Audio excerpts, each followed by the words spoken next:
Hi guys, how are you all doing? Welcome to another vlog here in the cruise MS Royal Lily. So as you guys can see, we departed yesterday at 3 o'clock and we are already sailing. This is the Nile River. So we are sailing on the Nile River and we are having the Nile cruise, as I explained to you guys before. Sunrise, beautiful. So yes, I'm going to be getting ready. It's actually 6 in the morning. I'll get ready and have breakfast and meet up with my tour guide. Okay guys, so we are now leaving the boat. This is the boat we were on. I'll show it to you guys when you get on top. And we are going on a tour. Islam, where are we? Colombo. Okay, so we are in Colombo. This is the boat. This is the cruise. So we are in Colombo, as you guys can see there. And Islam told me that it's famous for their crocodiles and camels. Camels, yeah. That's nice. Let's clear this side. Yeah, this side is better. So how was the cruise? How was the night amazing, yesterday? Amazing. Yeah, to be honest, it embarked at 3 and you couldn't even feel anything. I mean, I don't know if it's weird, but it's my first time being on a cruise, so I don't know what's the experience. But my grandmother told me that when she came, like when she traveled with my grandfather to other countries by cruise, by a big boat, which was known as a cruise, it wasn't stable enough. So my grandfather used to like get uncomfortable and feel ill. But yeah, this one was pretty cool. Did you enjoy? Yeah, I enjoyed a lot. Hmm? Yeah, it's actually a 5-star cruise, so super nice. Okay, so we are in Colombo Temple.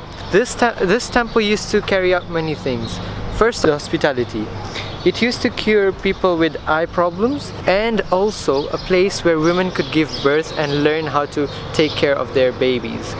So there were 2 types of birth in the advanced technology by then. They used to do it by cesarean as well, and they used to do it by natural birth underwater. But unfortunately, some recent years ago, when I say recent, it's like 1900s, some guy came and cut the columns of the temple and some parts of the temple to make walls for the factory he was building. So that was a pretty pitiful thing to do, and very, very bad. This temple used to be perfect condition before, but one thing that's very fascinating about this temple is that it still has fresh colors from over 2,000 years ago. So that's really, really, really cool. So yeah, that's Colombo Temple. Oh, and one more thing. When did they find alligators, the mummies? Yeah, when? 2007. Okay, in 2007. So it's very recent. So in 2007, they found the mummified crocodile.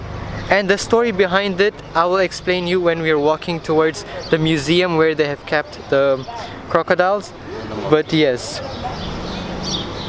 that's the crocodile. Okay, so about the crocodiles. The crocodiles, it's a very special story, okay? So there used to live a boy here, the prince. So old days, people used to drink water from like the river source, and crocodiles used to be roaming around everywhere. So by then, the boy was eaten by the crocodile, and after the boy was eaten by the crocodile, the king was upset. So what he did is that he found the crocodile that ate his prince, his boy, and after finding him, he respected them instead of like because before finding the body, they used to hunt crocodiles. So after finding the crocodile that ate the boy, he kept them and respected them. And the king then decided to keep the crocodiles in a shaft. And after keeping them in a shaft, he used to offer them like fruits, food, whatever. And when the crocodile died, they mummified it. So that exact same crocodile that ate the prince is still in the museum, which we are going to be seeing.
Okay, so we are now at Temple of Edfu, and this temple was discovered in 1867. Luckily by a person who was digging, because there used to be 500 houses on top of all of this.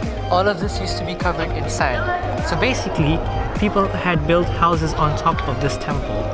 And because a house was having water problems, they had dug down and they found that there's a ceiling to something, some monument or some building. So then people continued digging, and they discovered this beautiful temple. Now, this temple is well preserved because it was under the sand, so sandstone was being preserved by the sand. I will leave more explanation to him. Hello, Islam. Hi, how are you? Good, good. So the temple over here, the second largest temple, you could see the pylons is 30 meters high and 40 meters wide, which is a lot. The engineering over here was very nice to make a very standard crane. The crane is actually made of a piece of wood and a small box, granite inside the box to build the huge blocks to put it up on each other, which is very intelligent. Something really actually beautiful to see how smart they were during that time with using very standard tools to make all these huge pylons by that way. The temple is called the name of Wajibun hieroglyphic, and it means the action of killing by spear. Action of killing by spear.